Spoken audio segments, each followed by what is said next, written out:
Good Tuesday morning, everyone. This is Mary Elizabeth with Sacred Love Tarot, and this is your collective general energy reading for today, Tuesday, March the 19th, 2024. Thank you so very much for turning up and tuning in, for liking, subscribing, commenting, hitting the notification button, and sharing. So let's see where our energy is today, what we are being guided to do here. Oh, we have the Devil, and we have the Two of Cups. One more card, Spirit, one more card. And we have the Six of Pentacles. So the Devil card can represent a couple of things.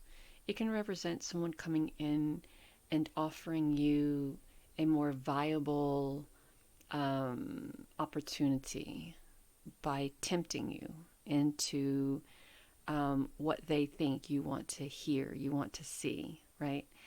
And then the Devil can also be you creating some sort of image in your head that this is the way this is going to be. And if it's not going to be this way, then, so it's all or nothing. It's this all or nothing vision, image that you have, right?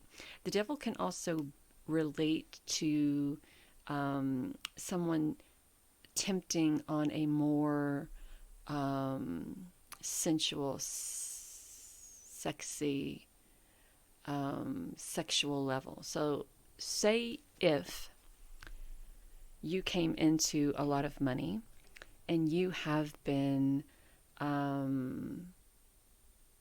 spreading the love, helping others. You come into a time of success, a time of abundance, prosperity, recognition, admiration, appreciation, and there's somebody who's never given you the time of day before, and they see this. They see that you've come into this opportunity, and so they start chatting you up. They may look good, smell good, know the right things to say, very persuasive in how they talk and how they present themselves. So there could be someone coming into your energy trying to use tactics to get something from you that they know that you have, right? So the check comes in and they broke, and they try to seduce you or wine you and dine you with those perfect words or perfect fantasy, and there's this image in your head like, yeah, that's really nice. It's been a while since somebody has been attracted to me, or been a while since somebody has shown me this type of attention. It's been a while since someone has given me, something to really think about. And there seems like there is this choices that you have to make, and maybe there's other people kind of warning you off about this person, saying, hey, this person is kind of a swindler, a hustler, kind of sketchy. This person has a reputation of being a smooth talker. This person has a reputation of being someone who, lingers in the shadows and tries to con people, seduce people, manipulate people out of their belongings, their wins, their money, right? And it feels like that you are such a generous, kind person that whatever plan that this other person has, it's you're very open to it. Now, it doesn't have to be on a sexual level. It can just be this person being a smooth talker and you listening and you're going, yeah, that's a great idea, so here's some money. And once it happens the first time, it's a repetitive pattern with these types of people.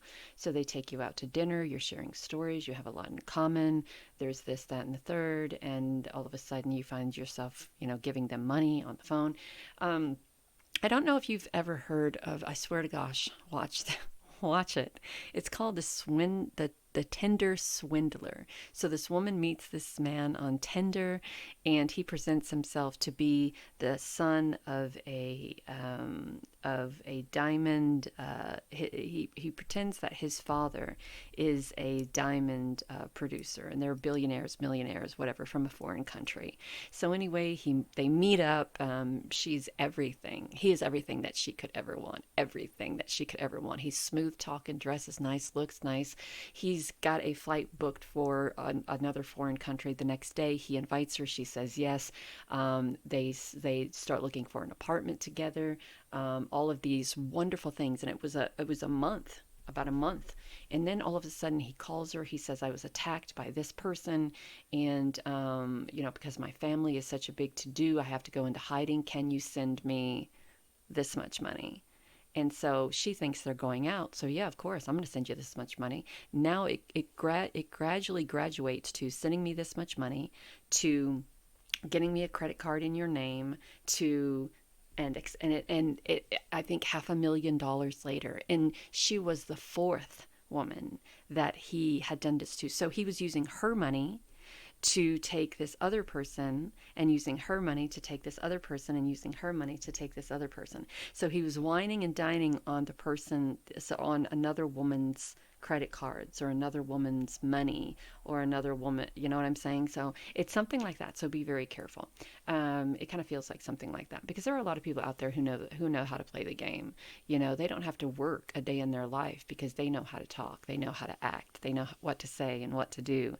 And pretty soon, and this woman had to get the FBI involved, and they tracked him down, and he didn't do a day in jail, not a day in jail, and he didn't have to pay anything back, because it was all done on foreign soil. So that was kind of crazy.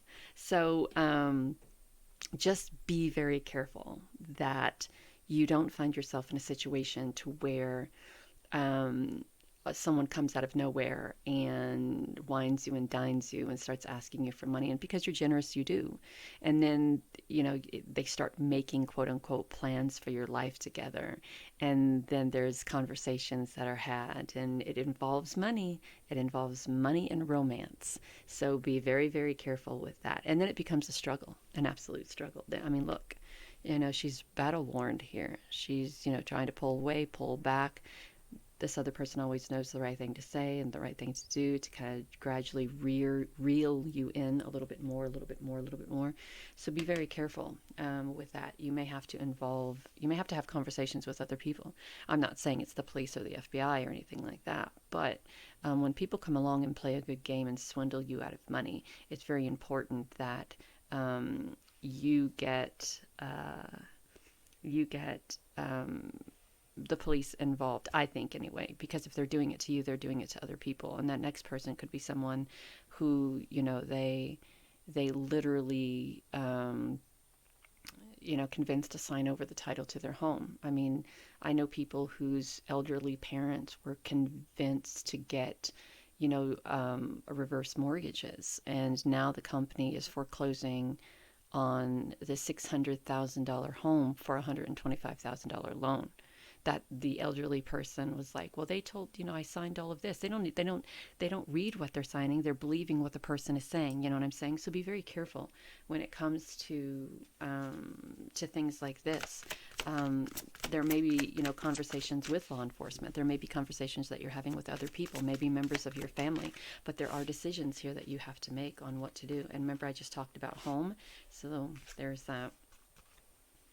Freedom. And this could be happening inside of your own home. I mean, it could be a significant other. It could be, I said significant other and commitment fell out. It could be your significant other that's taken advantage of you, railroading you, blackmailing you, doing things that aren't very, doing things that are kind of shady. And you think that the romance is coming back, and then all of a sudden you find out that he's romancing somebody else on your dime. So this is in the home, and the freedom card talks about you having the freedom to get out, to get away. It shouldn't be that much of a struggle, making a commitment to make the decisions that are right for you, making the commitment to make the decisions that are right for you. So let's see what your guides have to say. Trust. While your logical mind is dictating a supposedly clear direction, your soul's inner guidance is urging you to follow your alternative path. The logical path may be one that you consider safe and more familiar, but you could be missing out on a boundless opportunity and so much more. So if you feel within yourself that something isn't right, trust that feeling. We all have that navigational beacon inside, right? We all have that navigational beacon inside of ourselves that says something is wrong, something is wrong. You feel it, believe it, believe it. The force that works through your soul determining what's possible or impossible, the difference between success over failure, and above all, who you are is the power of your belief. Your soul needs attention. There are moments when it's important to get away, not just from the noise from the outside world, but to find a place where your soul can experience peace and quiet, a place for soul solitude. This is a time to pause, a time to reflect, and a time for you. So it's time to take a break, to get out of all of that craziness, that chaos that you're feeling with that knight, or with that 9 of wands. You are a channel through which healing energy reaches the world. We talk the solitude is about healing. Trusting is about that internal compass, a time for celebration. And truth. See your light, know your power, have the courage to walk your truth. So if you are feeling that something is wrong, trust that. Recognize the truth. Believe it. It's not your imagination. There truly is something that's going on.